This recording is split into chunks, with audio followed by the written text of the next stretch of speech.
Ladies and gentlemen, Good evening. Are you ready? Okay, here we go.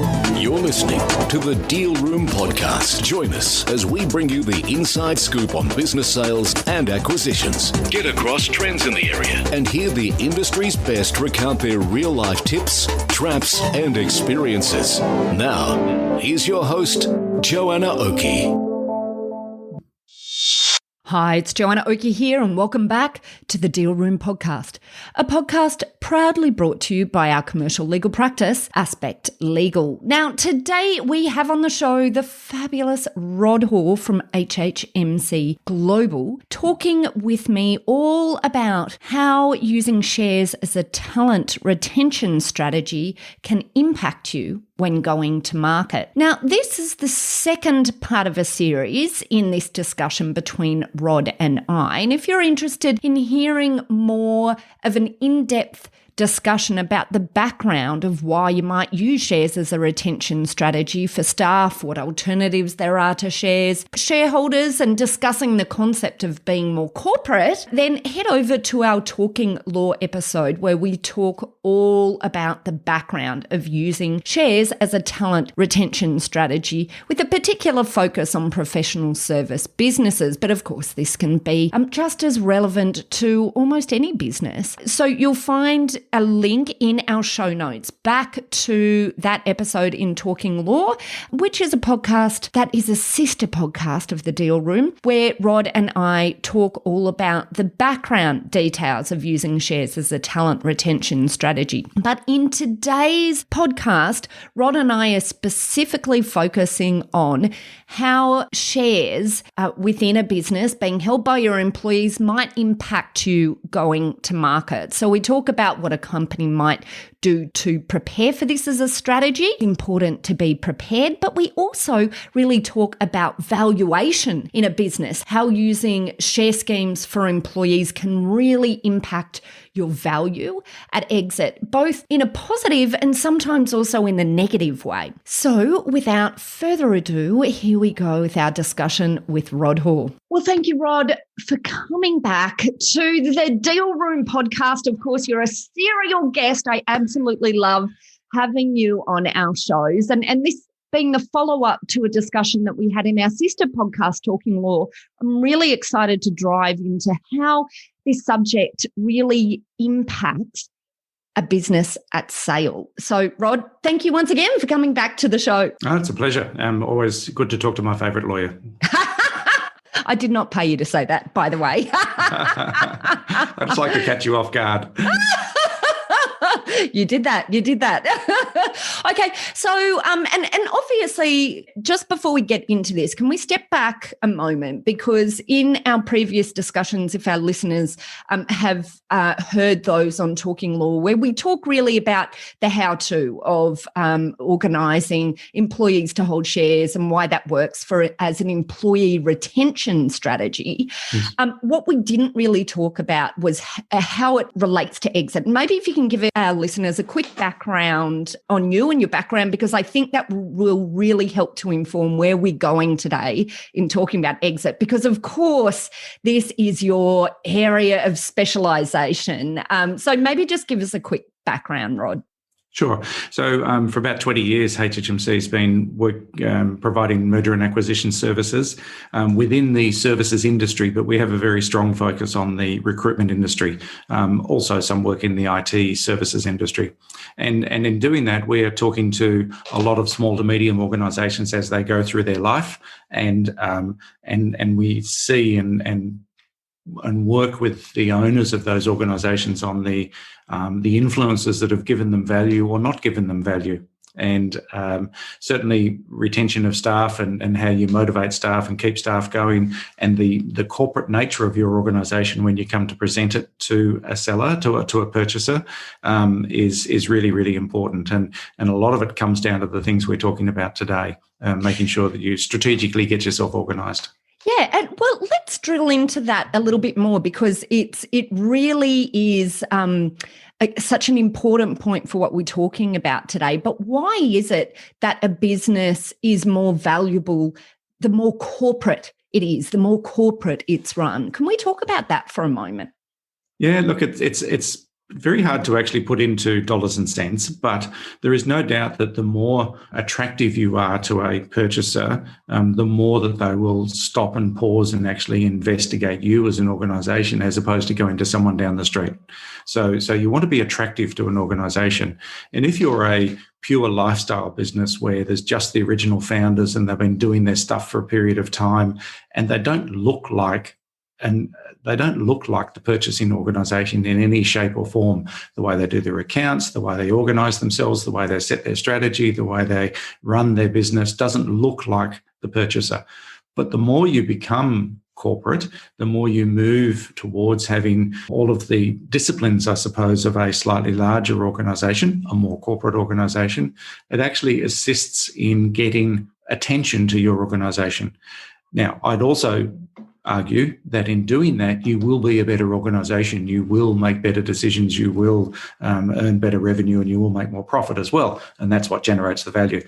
So there's that attractiveness as well as the actual value of the organisation comes along. Love it. And of course, that's the theme of what we're talking about all the time on the Deal Room podcast, which is, running your business in a sale-ready state is a better business in any event. And let's just drill into as well what we mean by becoming more corporate. So we've used that as a differentiation between the lifestyle business, where it's, where we generally have one or two, maybe three owners, founders, quite often who the business runs around, but who are also critical to the ongoing running and value of the business. And from a corporate to look more corporate, what are some of the things we need to put in place, or what does that mean practically? We tend to look at organisations and reasonably crudely, I suppose, put them in one of three buckets. And you mentioned lifestyle there, and so that's at one end where, without denigrating the business, because there can be great profitable businesses in this category, but the business is run for the benefit of the shareholders, and they'll make decisions for the benefit of the shareholders, not necessarily to make the business the best it could be or the most strategically strong it can be. At the other end of the scale are the very corporate businesses, and the easy ones to look at there are the ones that are listed, because there's so many rules and regulations and obligations on those sorts of organisations. Now, you could be a large organisation and not listed and still have those characteristics. In the middle is what we call sort of the owner-dominant business or the owner-operated business, and we differentiate those from the lifestyle businesses because they have intent. They have the strategic intent to be a better business, and they will constantly grow and push themselves and challenge themselves to be a better business. Lifestyle businesses don't really have that intent. So that's a very, in some ways, a wishy-washy solution, but you can see it in terms of how strategically organised they are, how they run themselves internally, how they pay people, how disciplined they are with their financial accounts, all of those sorts of components, the process and procedure within the organisation, both at the business end as well as in terms of the operational end. They're constantly striving to be better. Okay, and then let's talk about value as well. And of course, you deal primarily with lots of businesses in the recruitment sector. So when we're talking about valuation of businesses here, bear in mind for our listeners, we're talking also about the sector itself. But what, in your experience, might be the types of multiples, the difference in the multiples that we'll see between the lifestyle, between the owner-dominant and between the corporate? I mean, I've heard many times the lifestyle business being referred to almost as acqui-hires, the hiring of talent through acquisition, but there being issues with any sort of value over and above that. But what does this look like, just in a crude...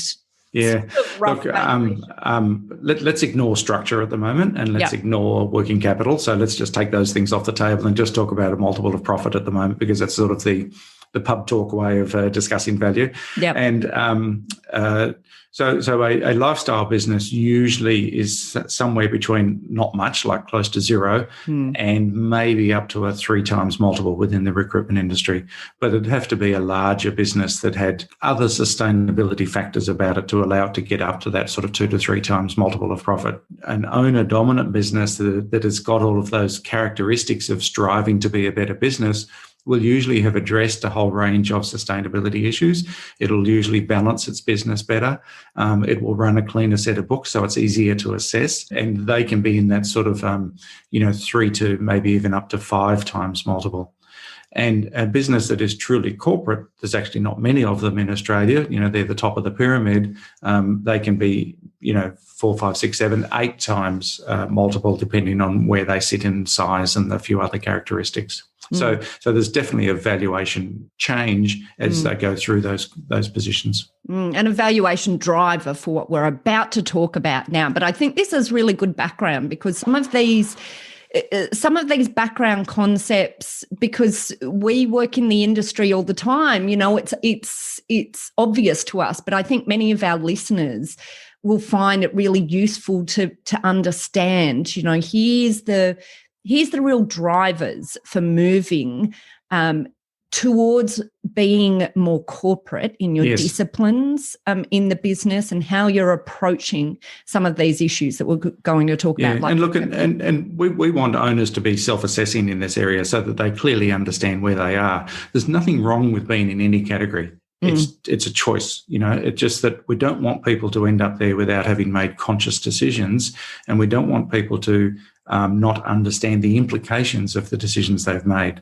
So there are valuation issues and considerations. So do whatever you want to, but understand what it is that you've made the decision on. And we're trying to ward off that beast that is disappointment at the point of exit, right? Be armed, understand, how you're running your business and where that puts you at the moment. But the most disappointing conversation we can have, and I'll generic it, but as somebody who reaches an age where they say it's time for me to retire, and they come to us and say, please sell my business, you are going to provide me my superannuation fund, and we have to turn around and say, but you're not worth anything, or you're worth very little. I mean, we don't want that. So we've even written an ebook to help people self-assess on this. So that's on our webpage. And so, we want people to be able to understand the implications of the decisions they make. And today we're going to talk about, staff and shareholding and things like that. And that's just one component of it, and one characteristic of it. But it's very important for the education of the business owners. And we may as well give a link to that website right now. Where do we find that? Our listeners, how do they find that ebook? Yes, there's an ebook for download. It's on the front page of our website, which is hhmc.com.au. Fabulous. Okay. All right. So then let's really drill into this topic that we're getting into today. There was a bit of background, but I think it's all really important to set up why we're talking about using shares as a talent retention strategy. One of the reasons is because talent retention can have a really big impact on your value at exit. Yes, and right now there's a chronic shortage of people to hire, not only in the recruitment industry, in other sectors as well. And so trying to grow by hiring more people is actually a really complicated thing. You don't want to make that worse by losing the top talent that you've got. Absolutely. Okay. All right. So firstly, how is it that we can use shares as a talent retention strategy? How can that work? And we've got a brief overview of this just once again in the Talking Law episode, where we talk about some of the options. But Rod, how have you seen this best applied? Yeah. So as an organisation matures, there are usually some staff who show great capacity and capability, and it's up to the founders to recognise that and to work out an appropriate way of being able to reward those people, or give those people the opportunity for reward. It's probably a different way of saying it, and allowing them to become part of the shareholding group is one of the options that is always on the table. There are other options, but one of the options that's on the table is saying, can these people become shareholders in our business? And that's to not only, on the one hand, you could say, well, we're trying to lock them in, but it's also to reward them over time with, dividends and so on. But it's also potentially those people could become the next generation that take over the business. So there's all sorts of benefits over time of bringing your best people into the shareholding. Absolutely. And I guess in doing that, and some of the things that we'll talk about today is the positives and the potential negatives that this can relate to at exit. But stepping back, of course, implicit in what you're saying right now is that this can provide the plan for exit potentially, Yes. that succession plan, because you might be building your future buyers of the rest of the shares in any event. Yes, that's right. You can't make assumptions. Shares aren't for everybody. And so it can't be the only card you put on the table in terms of looking after your best staff, but it can be a great one. And when it works, when it's appropriate for all the parties, it's a very strong outcome. Okay, wonderful. Let's maybe dig a little bit into then those positives, but then also potentially those downsides to be aware of at exit. So one of the positives is we're potentially building a succession path by the mere establishment of having our employees coming into holding equity. Other positives I absolutely have seen is the lock-in or the longevity of the staff in buyers' eyes as well, coming in and seeing that there is there's an established method of retention for key personnel. What's your comment on that? Yeah, look, if an organisation does all of the things that are appropriate in terms of also having the mechanisms for those shareholders to leave if that's appropriate, so in other words, the whole cycle of in and out, then for a purchaser, it shows that the organisation is capable of regeneration. It shows that it's capable of bringing strong people in, growing those people, giving them the rewards, holding them into the organisation, but also, if appropriate, having the mechanisms to let them leave the organisation and the next group come through. So that sort of regeneration is something that people are looking for. They're looking for an engine that's going to continue to work. Yeah. But you rightly point to the need for planning the in and out. And I think therein lies some of the issues that I've also seen with using this approach, which is when there is, when you've built this system where an employee can now actually potentially hold you ransom because you potentially a buyer may want to buy the entire share pool, the entire equity pool, and not be sharing equity with employees in that instances. And I've seen, staff hold out and demand higher payments or refuse to sell at all where there's been no mechanism set up. What's some of the experiences you've look, the worst one has been exactly along those lines. Basically, on the day of signing, somebody sitting there in the corner with their arms crossed saying, I want more money or I'm not going to sell. Yeah. And, just ransom is the right word. And, you never, ever want to be in that position. So you've got to put mechanisms in place that obviously legally protect the minority shareholders, but at the same time, the business has to be able to run and be able to make decisions and execute those decisions. And so, the shareholders agreement, which gets talked about a lot, but executed poorly and sometimes not at all, the shareholders agreement needs to cover all of those scenarios for life as it continues because it's more than just the corporate mechanics. It's people die, people get sick, people don't work out and have to be removed from the business. All of those circumstances need to be covered in a shareholders agreement so that the business can continue to operate successfully. Yeah, I often find, and we've had this discussion many times before, that that business partners, whatever path they're at, when they're looking at entering into a deal together, so in this sense, we're talking about bringing employees on board, quite often everyone is best friends at that point, aren't they?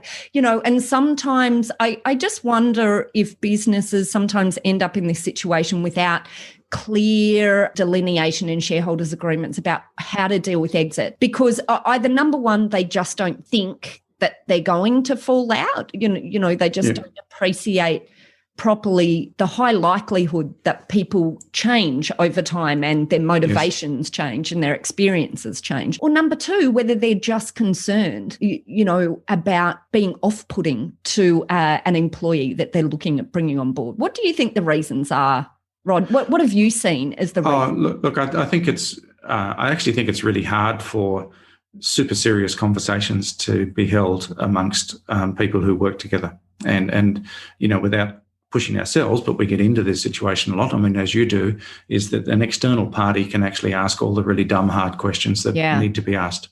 And it's very, very hard for 3 or 4 or 5 people to sit around a table and to talk about all of these sorts of scenarios that you hope will never appear, but you've got to document in case they do. Yeah. And,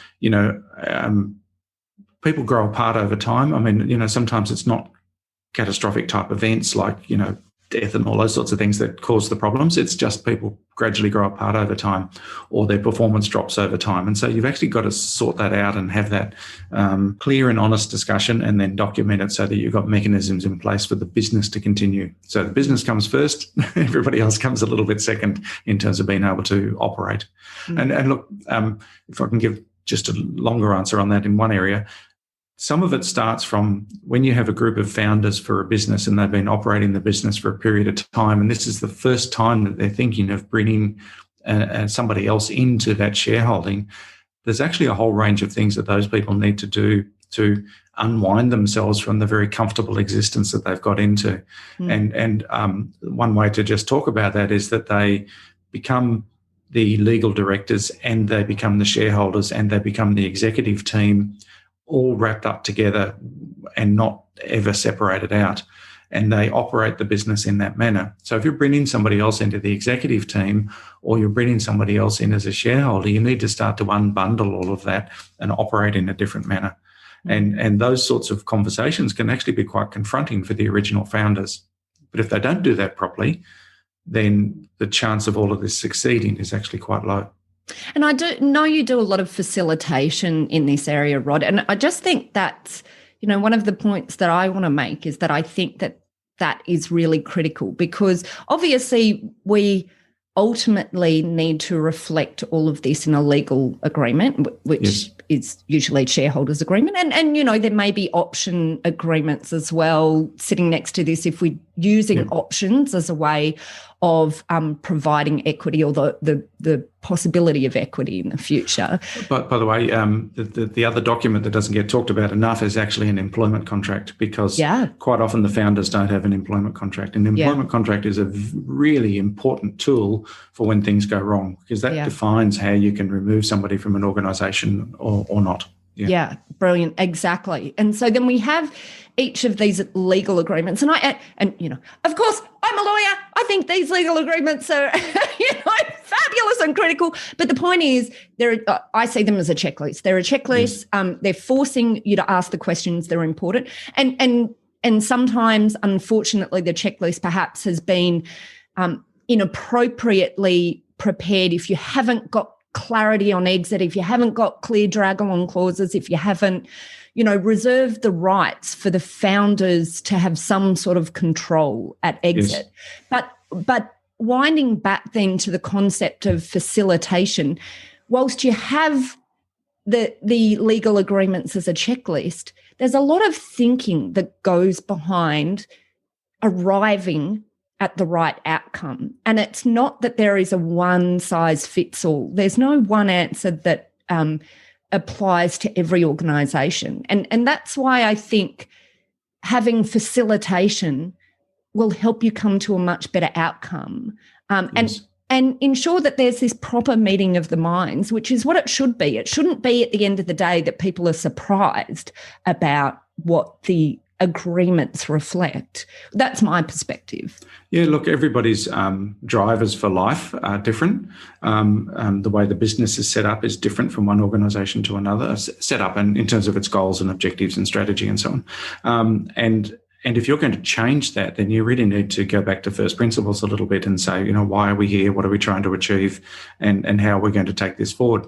And you can't just lay it on people. It actually takes time for everybody to get their head around the changes that are coming up, because most of the time they've been in quite a happy place and just operating gently, for a period of time, years sometimes, 20 years sometimes. And so to turn that around and say we're going to do things differently, you can't just rush that in. You've actually got to give everybody, the founders as well as the people who are potentially going to come in as shareholders, time to go through the journey. I hate that sentence, but there is no other way of describing it. Go along the journey. Everybody has to have time. They've got to go home and talk to their partner. They've got to, all of those things have to happen in an appropriate pace to make this successful. And of course, we have a webinar coming up, Rod, where we're going to really be driving into how to add value to your business through employee share schemes. And then we're going to talk about matching share plans with strategic objectives. And we're going to talk about some of the tips and tricks and how you set this up, correctly right from the beginning and the sorts of questions you should be asking in the beginning. But maybe if you can run us through, what are the things that you talk about with your clients when you're helping them navigate this area? And what are some, maybe some examples of some great outcomes that you've seen when businesses have really tackled this in the right way? Yeah, look, I think the catalyst for these sorts of discussions should be based on the organisation maturing and developing and becoming more corporate, as we've talked about. There's usually a larger, more defined strategic objective that's trying to be met, and out of that comes all of these potential changes. And one of the things that we've worked with organisations is that they don't understand the value of the business. They don't understand the value of the shares that are in the business. And they haven't necessarily broached all of these subjects about what happens for entry, exit, challenges and the thing. And so bringing not only the founders along, but also, working with the potential people who are going to come in and helping them really understand what it means and is it right for them and does it fit their risk profile and what does their partner think of it and are they prepared to purchase these shares and how are they going to do that and do they understand the implications of that and do they understand what's not going to happen as well as what's going to happen. I think it's quite a successful outcome sometimes when those potential shareholders turn around and say, this is not for me. I still love the organisation. I still want to work in the organisation. I want to be part of the executive team, but I don't want to be a shareholder. That's not for me. And because that means that they've got enough information and been through a process to actually have some clarity around that. Yeah, love it. And do you have any examples where you've seen this work really well? Well, there's people involved, so it's never smooth. Ain't that the truth? But I love it when there is basically when we don't get called again or when you don't get called again because the shareholders agreement does its job. Yeah. People know how to go through the circumstances that are in front of them and they just deal with it because they've got a roadmap of how to deal with it. And that's what I love. And you hear about it a month later. That's great. Yeah. Look, Rod, I just want to say a massive thank you for coming on to the show. Did you have any parting thoughts? And of course, we've got lots and lots of further thoughts in the webinar that we have coming up. So don't forget to check out our show notes to register yourself. And if you're hearing this too far in the future and have missed the webinar, don't worry, we'll have a replay available for you. But Rod, in advance of the webinar, do you have any parting thoughts? And I guess particularly because we're talking about how this relates to exit, any parting thoughts on that whole, box of value that really sits in this area? Look, I think that the reason that we go on about this as much as we do is because we want those owners to be probably more educated, and that sounds terrible, but to get exposure to the risks and the rewards of all of these decisions, and to be able to make really conscious decisions about how they're going to grow their business and how they're going to bring people in. And hopefully we can give enough information, not only in these podcasts, but also especially in the webinar, so that people can say, okay, that's something I want to investigate further. It's not all about the legals. It's actually some internal work I've got to do. I've got to get my head around what I want to achieve, and then they can take it forward with their organisation. And Rod, if our listeners want to get in contact with you, how do they do that? All my contact details are on our website, hhmc.com.au. Look forward to talking to people. Brilliant. Rod, as always, it's been an absolute pleasure. You'll find in our show notes links to the registration for that webinar, as well as to the Talking Law episode where Rod and I really step through some of the preparation and the reasons behind using this sort of strategy in your business. Rod, thank you so much for coming on to the Deal Room podcast. Absolute pleasure. Thanks, Joanna. Well, that's it for this episode of the Deal Room podcast, of course, where we're talking all about employee share schemes and how they can provide a valid retention strategy, but also important value driver at exit. Now, of course, don't forget that we have another episode drilling into other areas on this topic in our sister podcast, Talking Law. Now, you'll find in the show notes a link straight through to that podcast episode in Talking Law where Rod and I dig further into some of the background as to why shares can be a useful retention strategy, what alternatives there might be to shares, how to prepare the business for new shareholders, and a little bit more about shareholders agreements and what you want out of those.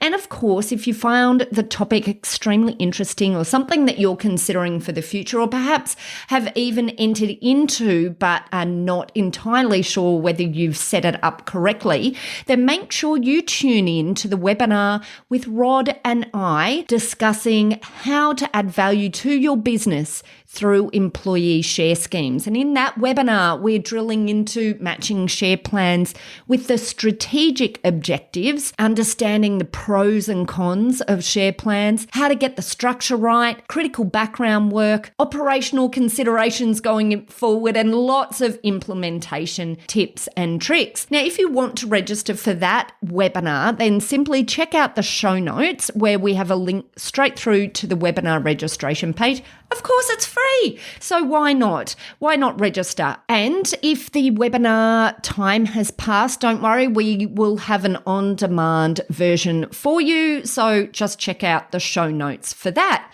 Now, if you'd like more information generally about this topic, then head over to our website at www.thedealroompodcast.com, where you'll also be able to download a transcript of this podcast episode. And of course, there you'll be able to find details of how to contact Rod Hore at HHMC Global. And you will also be able to find out how to contact our legal eagles at Aspect Legal if you or your clients are interested in setting up an employee share scheme, or indeed if you would like to have one that is set up reviewed. We've got a range of services to help guide businesses, both large and small, through this area. And of course, we also provide advice of how to make sure you're protecting yourself best at exit when setting up these schemes. And finally, if you enjoyed what you heard today, then don't forget to pop over to your favorite podcast player, hit subscribe, and maybe even consider leaving us a review. Well, thanks again. You have been listening to Joanna Oakey and the Deal Room podcast, a podcast proudly brought to you by our commercial legal practice, Aspect Legal. See you next time.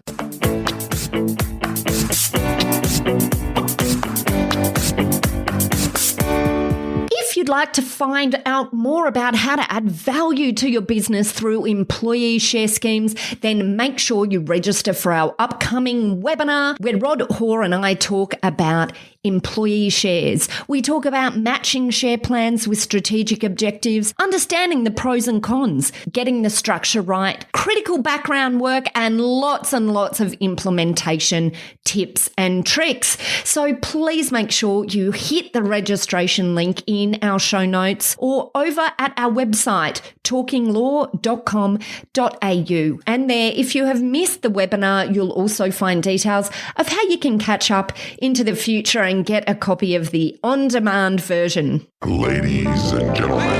That will conclude this evening's entertainment.